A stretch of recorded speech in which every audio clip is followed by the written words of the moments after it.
नमस्कार। Sports scan का आज का संस्करण और आज के संस्करण में तमाम खेल खबरों के साथ मैं हूं नवीन सक्सेना और आज मेरे साथ इन खबरों पर चर्चा करने के लिए मौजूद हैं खेल विशेषज्ञ गौस मोहम्मद। गौस साहब, कार्यक्रम में आपका स्वागत।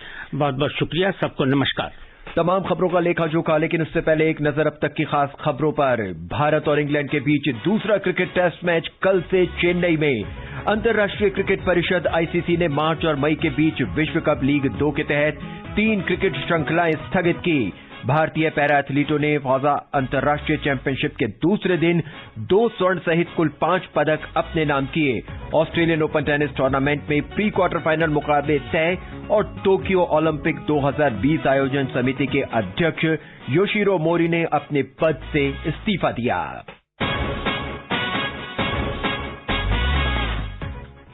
भारत और इंग्लैंड के बीच दूसरा क्रिकेट टेस्ट मैच कल से चेन्नई के एमए चिदंबरम स्टेडियम में खेला जाएगा। इंग्लैंड की टीम में 4 बदलाव किए गए हैं। मैच का आंखों देखा हाल हिंदी और अंग्रेजी में कल सुबह 9 बजे से एफएम रेनबो और अतिरिक्त मीटरों पर प्रसारित किया जाएगा। 4 क्रिकेट मैचों की श्रृंखला में इंग्लैंड 1-0 से आगे है और इसी मैदान पर पहले क्रिकेट टेस्ट मैच में इंग्लैंड ने भारत को 227 रन से हराया था।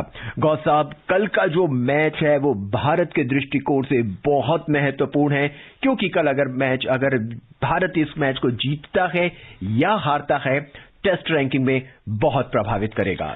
देखिए, टेस्ट रैंकिंग से ज्यादा ये है कि भारतीय टीम की जो वापसी होगी वो बहुत महत्वपूर्ण है, क्योंकि जैसा लोग बात कर रहे हैं कि जब विराट आए थे ऑस्ट्रेलिया से तो उनकी कप्तानी में वो खुद एक मैच हार गए थे और वापस भारत लौट गए थे। वो आना था, उनका निजी मामला था। और दूसरी बात है, यहाँ पर चेन्नई में भारतीय टीम मैच हारी। उन्होंने तो ठीक किया, लेकिन टीम हारी जी। तो एक तरह से आपको थोड़ा ये हो रहा है कि उनकी लीडिंग क्वालिटी बात, जो मेरा दृष्टिकोण है वो ये है कि आप एक बात देखें कि भारतीय टीम आई थी ऑस्ट्रेलिया से जी, ठीक है, और इंग्लैंड की टीम जो कि बहुत दिमाग से अपना प्लान करते हैं, योजना बनाते हैं, वो पहले गई श्रीलंका। अगर आप देखें श्रीलंका, भारत, भूटान जैसे ये जो देश है, नेपाल है, इनकी जो भौगोलिक और जो मौसम और वातावरण है, और जो अगर हम क्रिकेट की बात करें, जो विकेट हैं वो एक जैसे हैं जी। तो एक तरह से इंग्लैंड काफी दिनों से भारत जैसे ही वातावरण में रह रहा था, यानी भारतीय उपमहाद्वीप में खेलने का जो फायदा था वो इंग्लैंड को मिला और उसने वो पहले टेस्ट में दिखाया भी। गौस साहब, कल का जो मैच है वो भी उसी पिच पे होगा जिस पिच पे पहले ये मैच खेला गया था। क्या फिर वही हमें समीकरण देखने को मिलेंगे जो पहले मैच में थे? टॉस कितना महत्वपूर्ण होगा और प्लेइंग 11 कितना महत्वपूर्ण होगा? देखिए, प्लेइंग 11 तो जाहिर सी बात है। देखिए, कोई भी चीज हम बोलने से पहले हमको ये देखना होगा कि जब रवि शास्त्री जो आए थे एक स्पिनर की तरह जी, बहुत कम उम्र में थे, जब न्यूजीलैंड में गावस्कर ने उनको बुलाया था, और उसके बाद इस शख्स ने अपने दमखम, अपनी स्किल से ये ओपन तक किया इसने एज ए बैट्समैन, और बॉलर तो अच्छे थे ही। तो इनका क्रिकेट के मैनेजमेंट में बहुत अच्छा तजुर्बा है। ये और बात है क्योंकि इंग्लैंड बड़ी पेशेवर अंदाज से खेलती है, और जब उन्होंने अपने आप को ढाल लिया है, वो जो टीम जो हमने ऑस्ट्रेलिया से खेले थे, उसको कंसीडर हमारे लिहाज से अब तक की जो ऑस्ट्रेलिया की टीम है उसमें सबसे कमजोर टीम थी वो, क्योंकि स्मिथ गए और उसके बाद उनकी टीम बड़ी मुश्किल में थी। ये इंग्लैंड की टीम है, ये बड़ी बैलेंस साइड है।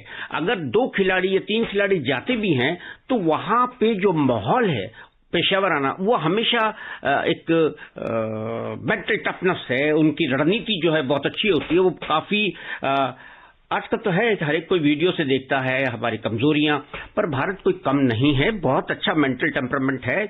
और एक मैच अगर हमने ऑस्ट्रेलिया में हारा था तो उसके बाद इतने ऑप्शन थे कि ऑस्ट्रेलिया को फिर मुश्किल में डाला और वहीं धाराशायी किया। कल के मैच में भारत की रणनीति क्या रहने वाली है? देखिए, इसके अंदर अगर भारतीय टीम टॉस जीत के बैटिंग करे, क्योंकि शुरुआती होगा, और एक लंबा स्कोर, बड़ा स्कोर खड़ा करे, और कम से कम 2 स्पिनर रहने पड़ेंगे, और कुलदीप यादव जरूरी है टीम के अंदर। और हमें रविंद्र जडेजा की कमी यहाँ खलेगी, क्योंकि वो एक बैट्समैन भी थे और अच्छे स्पिनर्स भी थे। तो यहाँ पे सीमर्स का अभी बहुत बड़ा योगदान रहेगा। पर भारत की रणनीति यही रहेगी, टॉस जीत के पहले लंबा स्कोर करें और इंग्लैंड को स्कोर के प्रेशर में लाएं और शुरुआती झटके देके, जैसे अब कुलदीप यादव वगैरह को खेलना इंग्लैंड के लिए मुश्किल हो जाएगा। गौस साहब, जो रूट को कैसे काबू में किया जाए? लगातार बेहतरीन प्रदर्शन कर रहे हैं वो। पहले ही मैच में उन्होंने डबल सेंचुरी ठोकी है और दिखा दिया है कि उनको आउट करना मुश्किल ही नहीं, नामुमकिन सा लगता है। देखिए, उन्होंने श्रीलंका में भी ऐसे प्रदर्शन किया, तो आप देखिए कि जो इंडियन विकेट पे अच्छा कंसंट्रेट करके स्पिन और तेज गेंदबाजों के मिश्रण को बहुत अच्छे तरीके से खेलता है और बड़ी अनुशासन पारी खेलता है। ये देखिए कि उन्होंने न सिर्फ भारत में आके बहुत अच्छी बैटिंग की, श्रीलंका में भी उन्होंने अच्छी बैटिंग की और श्रीलंका के अंदर एक बड़ा एडवांटेज है। हो सकता है उन्होंने जो नेट में जब होंगे तो श्रीलंका में अनगिनत स्पिनर्स हैं, उन्होंने पूरा फायदा उठाया होगा। वहां के मैनेजमेंट मेजबान से बोला होगा हमें कुछ स्पिनर्स चाहिए जो क्लब के होंगे, उन्हें अच्छा अभ्यास उन्होंने लिया है। पर गौस साहब, भारतीय जो बैट्समैन हैं वो भी स्पिनर्स को बहुत बेहतरीन तरीके से खेलते हैं, ऐसा हमें देख भी चुके हैं। लेकिन पिछले मैच के अंदर टॉम बेस वही एक ऐसे स्पिनर थे और साथ में उनके दूसरे जो बीच थे, उन दोनों ने मिलकर ही भारतीय टीम को ढहा दिया। देखिए, कभी कभी क्या होता है कि जिसके पीछे अपार अनुभव नहीं होता तो उसको हम खेलते हुए हल्के में ले लेते हैं और ये सोचते हैं कि यार ये वो स्पिनर्स है जिनको हम लूट सकते हैं जी। और उसी लूटपाट के अंदर हमारा किला ढह जाता है जी। कल होने वाले मैच में देखना पड़ेगा कि कौन सी टीम भारी पड़ेगी, लेकिन हम बताते हैं आपको चले कि इस मैदान पर पहले क्रिकेट टेस्ट मैच में इंग्लैंड ने भारत को 227 रन से हराया था। कल की संभावनाओं पर एक नजर डालते हैं प्रियंका के साथ। कप्तान विराट कोहली के नेतृत्व में टीम इंडिया इंग्लैंड के खिलाफ शनिवार से एमए चिदम्बरम स्टेडियम में होने वाले दूसरे टेस्ट मैच को जीतकर विश्व टेस्ट चैंपियनशिप के फाइनल में जगह बनाने की उम्मीद बरकरार रखने के इरादे से उतरेगी। भारत को इंग्लैंड के खिलाफ इसी मैदान पर पहले टेस्ट मुकाबले में 227 रन की बड़ी हार का सामना करना पड़ा था। टीम इंडिया को विश्व टेस्ट चैंपियनशिप के फाइनल में पहुंचने के लिए 2 मैच और इंग्लैंड के साथ सीरीज में जीत हासिल करनी होगी। विश्व टेस्ट चैंपियनशिप का फाइनल जून में लॉर्ड्स मैदान पर खेला जाना है और न्यूजीलैंड पहले ही खिताबी मुकाबले में जगह बना चुका है। अगर इंग्लैंड भारत के खिलाफ दूसरा टेस्ट मैच जीत जाता है तो भारत की फाइनल में पहुंचने की उम्मीदें लगभग खत्म हो जाएंगी। ऐसी स्थिति में खिताबी मुकाबले में पहुंचने के लिए इंग्लैंड और ऑस्ट्रेलिया के बीच जंग होगी। इस बीच इंग्लैंड ने दूसरे मुकाबले के लिए टीम में 4 बदलाव किए हैं। तेज गेंदबाज जेम्स एंडरसन की जगह नियमित नीति बदलाव के तहत स्टुअर्ट ब्रॉड को शामिल किया गया है। पहले टेस्ट की दूसरी पारी में खराब प्रदर्शन के कारण टॉम बेस को बाहर किया गया है और उनकी जगह ऑलराउंडर मोइन अली जबकि जोस बटलर के स्थान पर विकेटकीपर बल्लेबाज बेन फोक्स को शामिल किया गया है। चोटिल आर्चर की जगह क्रिस वोक्स और ओली स्टोन में से किसी एक खिलाड़ी को एकादश में जगह दी जाएगी। भारतीय टीम भी इस मुकाबले के लिए बाएं हाथ के स्पिन गेंदबाज शाहबाज नदीम की जगह अक्षर पटेल को शामिल कर सकती है। भारत के लिए इस मुकाबले में इंग्लैंड के कप्तान जो रूट को रोकना सबसे जरूरी होगा, जिन्होंने पहले टेस्ट में 218 रन बनाकर इंग्लैंड को मजबूत स्कोर तक पहुंचाया था। Priyanka Arora, sports can. कल के मैच में भारत के लिए मुख्य चुनौती जो रूट का होगा रोकना, जो कि अभी हमारे को प्रियंका की रिपोर्ट से पता चला। और इसके अलावा 4 बदलाव किए गए हैं। एंडरसन बेहतरीन भी गेंदबाजी की थी, उसके बावजूद भी इंग्लैंड की टीम ने उनको टीम से हटा दिया। कहीं ना कहीं उनकी फिटनेस में मुश्किल होगी और ये अच्छी बात है। देखिए, एक खिलाड़ी अपनी फिटनेस में अगर कोई मुश्किल है वो मैनेजमेंट से छुपाना नहीं चाहिए जी। जरा सी भी उनको लगता है कि मुश्किल है उनकी फिटनेस में, उनको मैनेजमेंट को बताना चाहिए आपके पास ऑप्शन है। एक फिट खिलाड़ी खेलता है तो बेटर करता है। लेकिन यहाँ पे जरूरी है कि अक्षर पटेल और कुलदीप यादव दोनों अगर खेलें तो बहुत फायदा होगा। संभावित 11 भारत की तरफ से रोहित शर्मा, शुभमन गिल, चेतेश्वर पुजारा, विराट कोहली, अजिंक्य रहाणे, ऋषभ पंत, अक्षर पटेल, रविचंद्रन अश्विन, कुलदीप यादव, राहुल चहर, ईशांत शर्मा, जसप्रीत बुमराह और मोहम्मद सिराज। लेकिन इनमें से कौन से प्लेइंग 11 होंगे कल देखना पड़ेगा। वहीं इंग्लैंड की बात करें तो Rory Burns, Dominic Sibley, Dan Lawrence, Joe Root, Ollie Pope, Ben Stoke, Ben Foakes, Moeen Ali, Jack Leach और ओली स्टोन, क्रिस वोक्स और स्टुअर्ट ब्रॉड। कल सुबह 9 बजे तैयार रहिएगा एफएम रेनबो के साथ, क्योंकि हम आपको देते रहेंगे ताजा तरीन जानकारी हिंदी और अंग्रेजी में मैच के अंत तक पहले दिन के खेल की। और अब बात अंतर्राष्ट्रीय क्रिकेट परिषद ने मार्च और मई के बीच विश्व कप लीग 2 के तहत होने वाली 3 क्रिकेट श्रृंखलाएं कोविड के कारण स्थगित कर दी हैं। विश्व कप लीग 2023 में होने वाले विश्व कप का हिस्सा है। इसके तहत 18 एक दिवसीय मैचों का आयोजन होना था। आईसीसी के अधिकारियों ने बताया कि यह स्थगन संबंधित देशों के बीच वर्तमान यात्रा प्रतिबंधों के कारण है। आईसीसी ने कहा है कि अब वो मेजबान और भाग लेने वाले सदस्यों के साथ मिलकर एक उपयुक्त विंडो खोजने के लिए काम करेगा। वहीं पाकिस्तान की टीम इस साल अप्रैल में 3 एक दिवसीय और 4 टी20 मुकाबलों के लिए दक्षिण अफ्रीका का दौरा करेगी। दोनों टीमों के बीच 3 एक दिवसीय मैचों की श्रृंखला आईसीसी सुपर लीग का हिस्सा है। पाकिस्तान और दक्षिण अफ्रीका के बीच 2, 4 और 7 अप्रैल को एक दिवसीय मुकाबले खेले जाएंगे। इसके बाद दोनों टीमों के बीच 10 और 12 अप्रैल को जोहानिसबर्ग में पहला और दूसरा 2020, जबकि तीसरा और चौथा 2020 मैच 14 और 16 अप्रैल को प्रिटोरिया में खेला जाएगा। पाकिस्तान की टीम इस श्रृंखला के लिए 26 मार्च को जोहानिसबर्ग के लिए रवाना होगी। वहीं अंतर्राष्ट्रीय क्रिकेट परिषद ने अमेरिका के स्पिनर निसर्ग पटेल को फिर से गेंदबाजी करने की छूट दे दी है। आईसीसी ने पटेल के एक्शन को वैध पाए जाने के बाद यह फैसला किया। 11 फरवरी 2020 को काठमांडू में ओमान के खिलाफ आईसीसी विश्व कप लीग 2 के दौरान गेंदबाजी करते हुए पटेल के एक्शन को संदिग्ध पाया गया था। तब से उन पर गेंदबाजी को लेकर प्रतिबंध जारी है। और अब बात फाजा चैंपियनशिप भारतीय पैरा एथलीटों ने शानदार प्रदर्शन जारी रखते हुए 12वीं फाजा अंतर्राष्ट्रीय चैंपियनशिप विश्व पैरा एथलेटिक्स ग्रां प्री के दूसरे दिन 2 स्वर्ण सहित कुल 5 पदक अपने नाम किए। पैरा एथलीट सिमरन ने महिला 100 मीटर स्पर्धा में स्वर्ण पदक जीता। देखिए, ये बहुत अच्छा संकेत है और पैरा ओलंपिक जो भी अंतर्राष्ट्रीय टूर्नामेंट में हमारे पैरा खिलाड़ी जाते हैं उनका स्तर हमेशा ही अच्छा रहा है। उन्होंने बेहतर किया है और ये उनकी कारकर्दगी, उनकी परफॉर्मेंस, उनका प्रदर्शन दाद के काबिल है। इस बीच नीरव यादव ने पुरुषों की डिस्कस थ्रो में स्वर्ण पदक जीत लिया है। पुरुषों की लॉन्ग जंप प्रतियोगिता में प्रवीण कुमार ने और प्रदीप ने दूसरा और तीसरा स्थान हासिल किया। महिलाओं की बात करें तो भाला फेंक में भाग्यश्री महावीर जाधव ने कांस्य पदक जीता। इससे पहले चैंपियनशिप के पहले दिन पैरा एथलीट्स देवेंद्र कुमार और निमिषा सुरेश चक्कुन गालपारांबिल ने अपनी अपनी स्पर्धाओं में स्वर्ण पदक अपने नाम किए। और अब हम सीधे आपको लिए चलते हैं ऑस्ट्रेलियन ओपन टेनिस टूर्नामेंट में जर्मनी के अलेक्जेंडर ज़वेरेव और जापान की नाओमी ओसाका पुरुष और महिला सिंगल्स में अपने अपने मुकाबले जीतकर प्री क्वार्टर फाइनल में पहुंच गए हैं। हालांकि कोरोना के बढ़ते संक्रमण की वजह से कल से लेकर बुधवार तक टूर्नामेंट के सभी मैच बिना दर्शकों के खेले जाएंगे। गौर साहब, प्री क्वार्टर फाइनल मुकाबले लगभग तय हो चुके हैं और जैसा कि अक्सर टेनिस टूर्नामेंट में होता रहता है, बड़े उलटफेर होते हैं और इस ऑस्ट्रेलियन ओपन में भी ऐसा ही देखा जा रहा है। बिल्कुल, और आप ये देखिए कि इसमें जो ओसाका की बात है, उन्होंने भी अपना जो मुकाबला जीता, वो कहने को तो सीधा तीसरा सेट होने ही नहीं दिया। बहुत अच्छा परफॉर्मेंस दिया। कई टूर्नामेंट वो जीत चुके हैं। तो इन्होंने तो कोई हैरत अंगेज प्रदर्शन नहीं किया। ये 4th राउंड में पहुंची हैं, ये इस काबिल थी।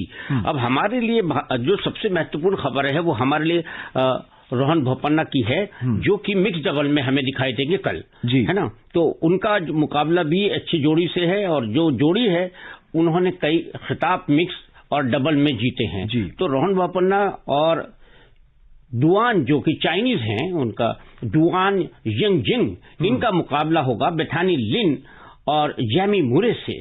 तो ये कल मिक्स डबल में एक भारतीय चुनौती आपको ऑस्ट्रेलियन ओपन में दिखाई देगी। और रही बात ये कि कल से 5 दिन तक, क्योंकि वहां विक्टोरिया के आसपास कुछ 5 केस दिखाई दिए हैं, तो वो बहुत सख्त थे।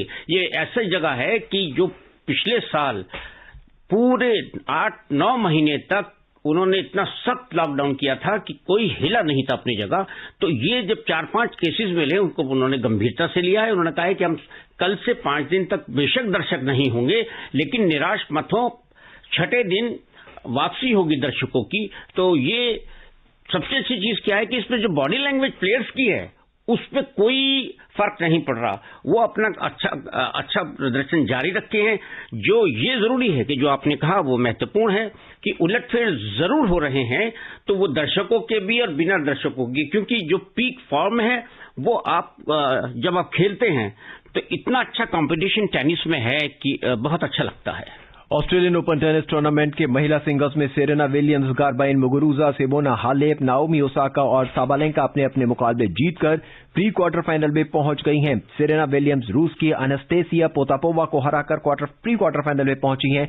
अब उनका मुकाबला बेलारूस की आयरना साबालेंका से होगा। वहीं विश्व रैंकिंग में तीसरे नंबर की खिलाड़ी ओसाका ने ट्यूनीशिया की ओनस जाबियूर को 6-3, 6-2 से हराकर चौथे दौर में प्रवेश किया। चौथे दौर में ओसाका का मुकाबला स्पेन की गार्बिन मुगुरुजा से होगा। पुरुषों की बात करें तो पुरुष सिंगल्स में डोमिनिक थीम, मिलोस राओनिच भी अपने मुकाबले जीतकर प्री क्वार्टर फाइनल में पहुंच गए हैं, जबकि एक बड़े उलटफेर में शापोवालोव अपने की हमवतन ऑगर एलियासेम से हारकर टूर्नामेंट से बाहर हो गए हैं। 9वीं वरीयता प्राप्त अर्जेंटीना के डिएगो वेड्समैन भी एक बड़े उलटफेर का शिकार हुए और उन्हें रूस के एस्लान कार्तासेव ने हराकर टूर्नामेंट से बाहर कर दिया। लेकिन कल भारतीय खेल प्रेमियों की निगाहें रहेंगी रोहन बोपन्ना और उनके जोड़ीदार पर, क्योंकि कल वो अपना मुकाबला खेलेंगे। और अब बात टोक्यो ओलंपिक की।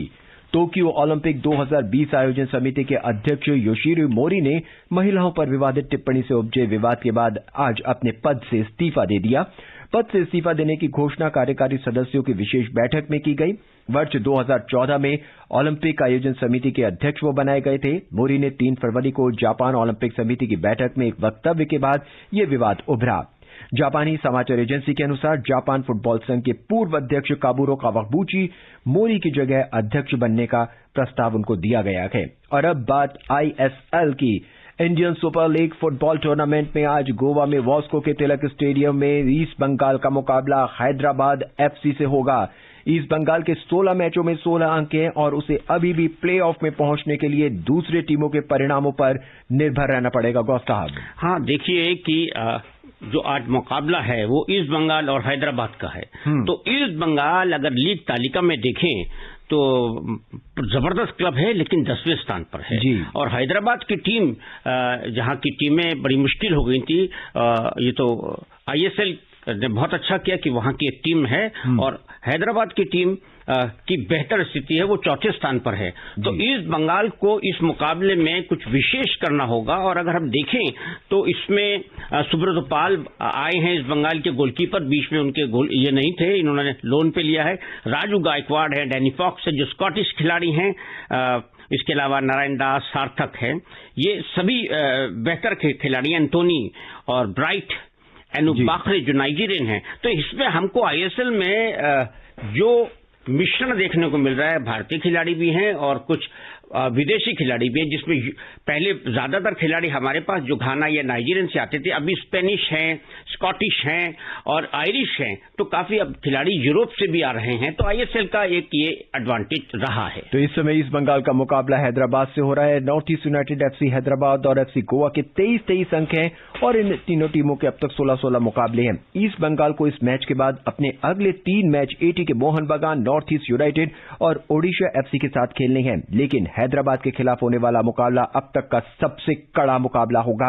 ईस्ट बंगाल ने अपने पिछले मैच में जमशेदपुर एफसी को हराया था और उस मैच में पूरी टीम ने बेहतरीन प्रदर्शन किया था।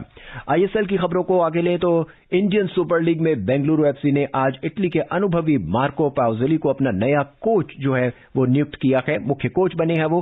पाउजोली के साथ 3 साल का प्रदर्शन आधारित अनुबंध होगा और वो मौजूदा आईएसएल टूर्नामेंट के बाद टीम का प्रभार संभालेंगे। बहुत संक्षेप में देखिए, कोच बड़ा महत्वपूर्ण होता है। उन्होंने चेंज किया तो कुछ उम्मीद के साथ किया होगा, तो हमें अच्छी उम्मीदें रखनी चाहिए। लेकिन यही कोच जो यहाँ पर आए हैं वो हमारी जूनियर टीम को भी कोचिंग दें। स्पोर्ट्स सेन के आज के संस्करण में बस इतना ही। गौस साहब, आप आए हमारे साथ इस खबरों पर चर्चा की, उसका बहुत बहुत धन्यवाद। नमस्कार, शुक्रिया। चलते चलते एक नजर अब तक की खास खबरों पर एक बार फिर। भारत और न्यूजीलैंड के बीच दूसरा क्रिकेट टेस्ट मैच कल से चेन्नई में।